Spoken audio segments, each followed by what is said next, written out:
मेरा नाम लॉरेन डिसोजा है। मैं 2003 से ये सोसाइटी में यहाँ पे रह रहा हूँ और ये सोसाइटी 2007 में रीडेवलपमेंट के लिए गया है। तो रीडेवलपमेंट मेजॉरिटी का हिसाब से पूना का नामचीन builder Kumar housing corporation limited को दिया गया और ये सोसाइटी में 10 चाली थे आरसीसी के और ये 1976 में बना था। तब से ये प्रॉपर्टी का कार्ड पे अपना नाम पूरे एरिया लिखा हुआ है, कन्वेंट डीड है, सब कुछ है। ये बीएमसी का मेंटेनेंस भरते हैं, टैक्स भरते हैं, प्रॉपर्टी टैक्स सब भरते हैं। अभी आज उसका बाद बिल्डर ने ये प्रोजेक्ट लेने के बाद बिना एविएशन डिपार्टमेंट और बीएमसी डिपार्टमेंट से सिर्फ 2 माले का परमिशन इसको था, लेकिन बिल्डर ने और कमेटी ने मिलके मिसगाइड करके पब्लिक को पूरा 2008, 7 और 8 में सबको खाली कराया। और जो अनसर्टिस्फाइड मेंबर थे, जो प्रॉपर प्लान और वगैरह नहीं है करके जो लड़ते थे, उनको कोर्ट का थ्रू केस करके कोर्ट में बिल्डर ने सब बोला कि मेरा पास सब प्रॉपर प्लान आईओडी वगैरह सब है करके स्टेटमेंट दिया। और cooperative court, appellate court, high court में सब स्टेटमेंट देके सबको 32 जन को खाली कराया। और उसमें मैंने ट्रांसिट कैंप के लिए लिखा हुआ था, मेरा साथ 12-13 मेंबर और थे। तो मेरा ट्रांसिट कैंप उसको बना के देने का था 2007 में, तो एग्रीमेंट का हिसाब से। लेकिन बिल्डर ने नहीं बनाते हुए जो स्ट्रक्चर ख़राब हो गया और रूम को नया ट्रांसिट बना के दिखा के कोर्ट का थ्रू मेरे को फोर्सेबली 200 पुलिस लगा के कोर्ट रिसीवर का थ्रू मेरे को और मेरा मिसेस को ज़बरदस्ती कब्जा लेके मेरा घर का ताबा लिया। उसका बाद मेरे को रहने के लिए घर नहीं था, लेकिन वो टाइम पे ऐसा सिचुएशन था कि मेरे को बिल्डर को ताबा देने में रेडी नहीं था, क्योंकि बिल्डर का प्लान और ट्रांसिट कैंप बनाया नहीं था। सबसे पहला मेरे को उसको ट्रांसिट कैंप बना के देने का था। उसका बाद उसने मेरा कोर्ट रिसीवर से पुलिस स्टेशन का मदद से पुलिस स्टेशन के अंदर मेरे को छुपा के रख के ज़बरदस्ती कब्जा लेके फिर मेरे को 6 बजे इन्होंने छोड़ा। उसका बाद मेरे को रहने के लिए घर नहीं था। मैं 2 महीना बीवी बच्चा का साथ ग्राउंड में सोया। उसका बाद भी मैं 2 साल कुछ भी मेरा सामान वगैरह पूरा उनका कब्जे में था। उसका बाद कई मीडिया का पास, कई नेताओं के पास, एनजीओ के पास, सबका पास गया, लेकिन मेरा कोई आवाज़ वो टाइम पे सुना नहीं किसी ने भी। लेकिन बाद में आखिर एक एनजीओ ने बहुत दबाव डालने के बाद बिल्डर ने नया ट्रांसिट कैंप 2010 में बनाया और मेरे को ताबा दे दिया। और वो टाइम पे भी उसने वादा किया कि मैं 2-2.5 साल के अंदर नया बिल्डिंग बना के तुमको दे दूंगा। मेरा साथ 13 मेंबर को कमिटमेंट किया। उसका बाद पता चला 2011 में जब इसको एविएशन डिपार्टमेंट से सिर्फ 56.27 मीटर का हाइट मिला, यानी घाट कपर में ये एरिया में 2 माले का हाइट हो जाता है। बिल्डर ने उसका हाइट का खिलाफ 8 माले का बिल्डिंग गैर कानूनी बना दिया। उसका बाद कई कंप्लेंट्स का बाद एयरपोर्ट अथॉरिटी ने म्यूनसिपल कमिश्नर को ऑर्डर दिया कि ये बिल्डिंग को गिरा डालो, ऊपर का इलीगल फ्लोर है। लेकिन उसका साथ यहाँ का कॉरपोरेटर ने भी ऑर्डर दे दिया कि 6 माला गैर कानूनी है। उसका बाद बीएमसी ने 2013 में बिल्डर को 30 दिन के अंदर ऊपर का 6 माला गिराने के लिए आदेश दे दिया उसका खुद का कॉस्ट में।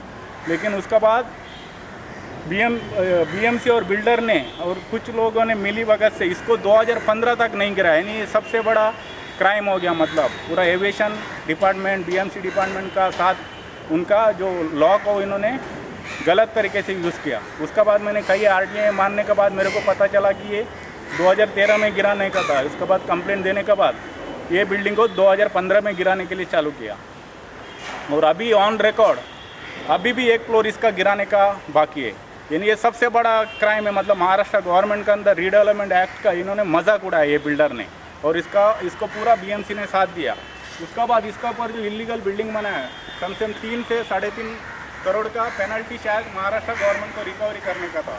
लेकिन इन्होंने एमआरटीपी के एक्ट का द्वारा वो नकली सोसाइटी का प्लॉट नंबर डाल के इन्होंने फ्रॉड एफआईआर बनाया। फिर मैंने आरटीआई का थ्रू इसको खुलासा करने के बाद मैंने सभी डिपार्टमेंट को, ईओडब्ल्यू, महाराष्ट्र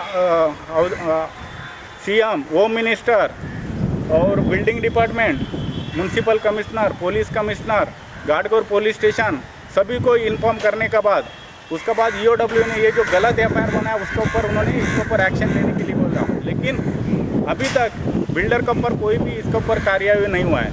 यानी अपना सिस्टम महाराष्ट्र गवर्नमेंट का जो ये रीडेवलपमेंट का, बाकी पुलिस, बीएमसी सिस्टम कैसा काम करता है करके इसका ऊपर मालूम पड़ता है।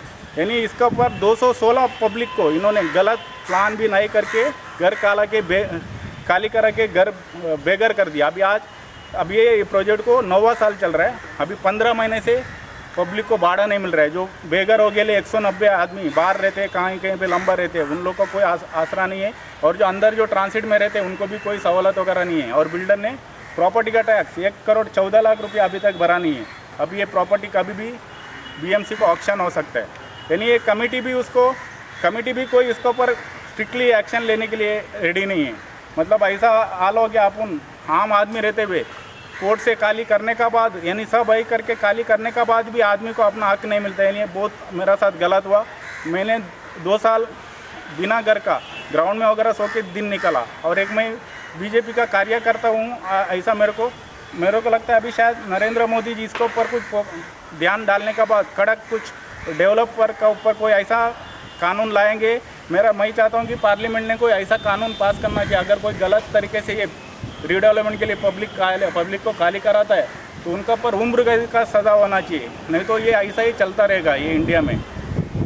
अभी मेरे को लगता है ये, और इसका बीच में ये जो मैटर का बीच में कलेक्टर अचानक एक नोटिस देता है 2011 में, बोलता है कि तुम्हारा प्रॉपर्टी में 8,542 मीटर में 2800 स्क्वायर मीटर गवर्नमेंट का जगह करके एक छोटा सा नोटिस डालता है।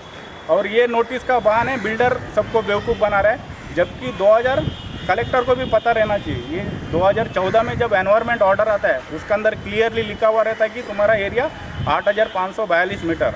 और वो ये ऑर्डर इंडिया का सबसे 7 बड़े लेवल पे डिपार्टमेंट को जाता है, उसमें म्यूनसिपल कमिश्नर और कलेक्टर भी शामिल है। और उसमें लिखा हुआ रहता है अगर ये ऑर्डर में किसी को भी तकलीफ है विदिन 30 डेज़ के अंदर अपील करने का। यानी कलेक्टर ने 2016 तक अपील नहीं किया और अभी वो बोलते कि ये एरिया तुम्हारा नहीं है, आधा 2,800 मीटर कलेक्टर का रिकॉर्ड में जाता है। ये यानी मेरे को लगता है कि इसके अंदर बहुत बड़ा स्कैम ऐसा है लग रहा है। और मैं ये सब खुलासा कर रहा हूँ बहुत सारा, तो मेरा और मेरा फैमिली को जान को खतरा है, मेरे को ऐसा लग रहा है। और यहाँ पे जितना डेब्रिज, जहाँ पे जितना अपने कचरा बिचरा सब तोड़ा हुआ ऐसा ही पड़ा है, मतलब बिल्डिंग का रैबिट। और यहाँ पे एक नाला था जो कॉमन गटर जाता था, तो वो इलीगल, उसको बिल्डर ने टेम्पररी शायद बनाया था पाइपिंग डाल के, तो इधर का कॉर्पोरेटर ने उसको तोड़ डाला। तोड़ने के बाद अभी 2 साल से ऐसा ही पूरा डोंगर का जितना भी गटर का पानी भी नहीं, संडस का सब इधर पानी यहाँ पे जमा हो रहा है। उसकी वजह से आदमी लोग यहाँ पे बीमार गिर रहे हैं। मैं कई बार BMC वाले के पास जाके बोला इसके ऊपर कोई एक्शन ले लो, लेकिन कोई भी लेने के लिए रेडी नहीं है। और अभी कॉर्पोरेटर ने 15 दिन का पहला DNA को दिया स्टेटमेंट में, बताया कि मैं करा के दे दूँगी, लेकिन अभी तक कोई किया नहीं। मेरे को लगता है कि मेरा एक हक के लिए मेरे को कहाँ पे दौड़ना पड़ेगा, मेरे को कुछ समझ में नहीं आ रहा। अभी मैं लास्ट में PM नरेंद्र मोदी से रिक्वेस्ट करता हूँ, जो स्वच्छ भारत अभियान का ऊपर जो आप इतना अच्छे काम कर रहे हैं, लेकिन आपका नीचे का जितना डिपार्टमेंट वगैरह कैसा इसके ऊपर उसका मजाक उड़ा रहा है और धज्जियाँ उड़ा रहा है, इधर इसमें पता चलता है।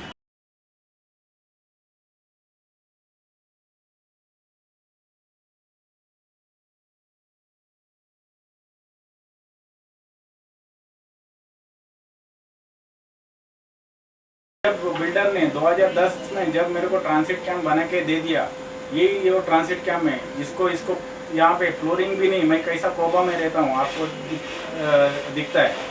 और यहाँ पे जब मेरे को 2009 में जब खाली कराया, मेरे को रहने को घर नहीं था, मैं ग्राउंड में सोता था। उसके बाद में एक मेंबर ने मेरे इंसानियत देख के मेरे को एक रहने को घर दिया। तो वो बिल्डर को बुलडोज़र ने, हम लोग जब काम पे जाने के बाद मैं और मेरी मिसेस, तो बुलडोज़र से स्ट्रक्चर को हिला डाला। तो फिर उसका वो टाइम पे मैं उसको प्लास्टिक डालने के लिए ऊपर चढ़ गया। वो टाइम पे मेरा एक आँख में नेल चला गया। उसके बाद मेरे को मेरा आँख का रोशनी चला गया। उसके बाद मेरे को दवा करने के लिए बहुत ज़रूरी जगह चाहिए था, लेकिन मेरे को वो टाइम पे किसी ने भी मेरा मदद नहीं किया, ना सोसाइटी ने, ना पुलिस स्टेशन ने, ना किसी ने। तो मैंने कैसा भी करके 2 साल निकाल के मेरा दवा पानी बाहर रुक के मैंने किया। अभी इतना सब होने के बाद मेरा अभी मैं एक हाथ से दूसरा हाथ में भी मेरा थोड़ा तकलीफ चल रहा है। मेरे को लगता है कि अभी मेरा हक मिलने के लिए नया फ्लैट और मेरे को 10 साल निकालना पड़ सकता है। मेरी शायद उम्र इसमें ख़त्म हो सकता है। इसके लिए मैं दोबारा एक बार प्राइम मिनिस्टर से, नरेंद्र मोदी से रिक्वेस्ट करता हूँ कि ये मैटर देखने के बाद इमीडिएट सभी डिपार्टमेंट को कोई ऑर्डर दे के इसके ऊपर कड़क कानून ला के ये बिल्डर को पनिशमेंट दे के और ये 216 को मेंबर को उनका राइट मिलने का जैसा करने के लिए मैं गुजारिश करता हूँ नरेंद्र मोदी जी। Thank you.